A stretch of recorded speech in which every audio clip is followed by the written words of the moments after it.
In the Blu-ray special features The Greatness of Gatsby, we get to go through the journey of Baz doing his intense research. What kind of research did you do for this film? Well, we work very much hand in hand, being both partners in life and partners in work. So very much we're directed by Baz's frenzied research, and he will always expect us to know the book back to front, understand the period and its context, understand the author, and then also research all the specific areas of interest for my departments, which is anything from researching the clothes of the period to understanding what the advertising of the period looked like for billboards, to understanding what Times Square was like, what the interior of the Plaza Hotel was like, what a matchbook might have looked like, what a taxi number plate, and many, many other things. Drinks of the period, what a highball was, what a gin ricky was, what prohibition was, how that would have impacted on styles of drinks served at any given function. So many, many things. And then you helped design the Fitzgerald suite where we're doing this interview right now. Can you tell us a little bit about that experience? Yes, so of course in The Great Gatsby, the penultimate scene, the scene where Tom and Gatsby come to blows over Daisy, happens in a suite at the Plaza. Now, the original suites at the Plaza, or the 1920 suites, there was a big renovation in 1923, and the suites ended up looking not unlike the suites look today.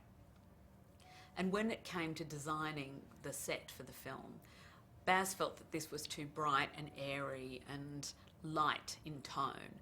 So we went to look at the Oak Room, which is another one of Fitzgerald's watering holes, which is an iconic room here, bar and restaurant here at the Plaza. And we took the dark wood panelling and put it into our suite.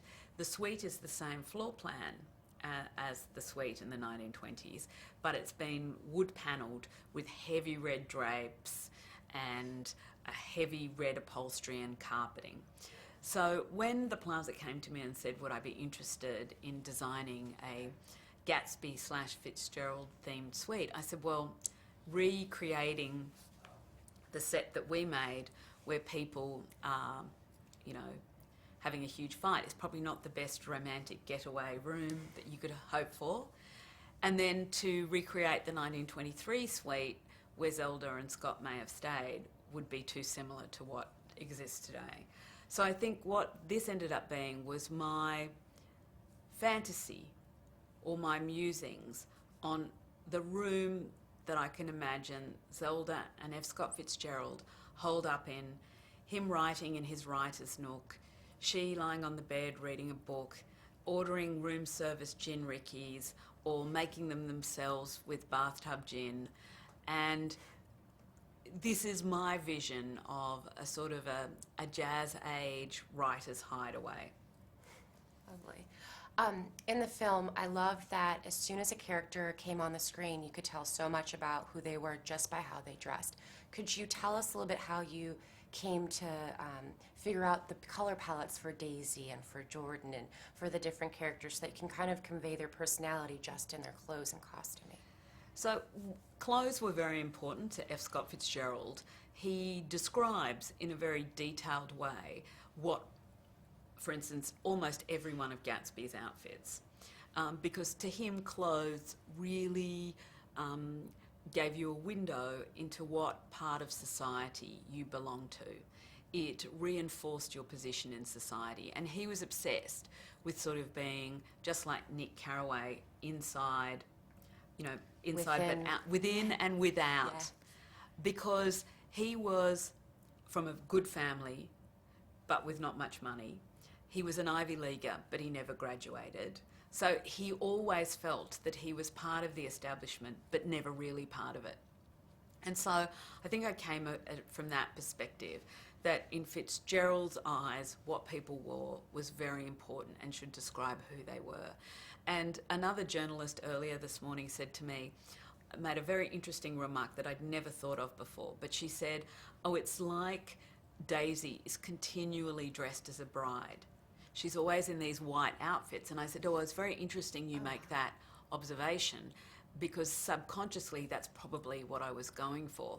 Because to her, the greatest day of her life, the fulfillment of her destiny, was her wedding day, and it never got better than that day, where she actually, I was talking to a friend about, this is a completely different thing, a little weird, but I've been talking to a lot of South Americans recently, and they were talking about the Incas and how, the human sacrifices were happy to be sacrificed. Well, I think in a way, she goes to sort of, the sacrificial altar. She gets married. She has so much acclaim for this, such a prestigious marriage, that she's always in her clothes trying to get back to that special day in her life. She's hoping for that day because she never gets to fulfill her potential. With all the other characters, you obviously in Myrtle have this much more gaudy expression. She's living out her fantasy of what a starlet is. She's Theta Bara. She's, a 20s vamp with, a bow mouth and a red dress. You have, Nick, who's sort of our geek-chic. So he comes from a good family, he comes from the Midwest. His clothes are a little old-fashioned because he's been to the war, and he probably hasn't replaced all his clothes. And you see the sophistication of his wardrobe through his contact with Gatsby. And then at the end, he's a Gatsbyophile in terms of his clothing. And as far as the palette goes, it was very much about a research into the period. People that could afford to have a large number of clothes, rich people, would seasonally mark the change very strongly. So they would go from dark colours to pale colours. People that had less money would have to rework whatever wardrobe they had trans-seasonally to get to the next season. But one of the things that you see, to have a cream suit in 1920, when cleaning things was much more labour intensive, that's a big statement about how much money you have and who you are. And you're also pretty flashy, I dare say. The pink suit is in the book. That's meant to describe, Gatsby's flamboyance, the slight, that although he's very rich, he has a level of dandyism and taste that the establishment, like Tom Buchanan, don't feel comfortable with.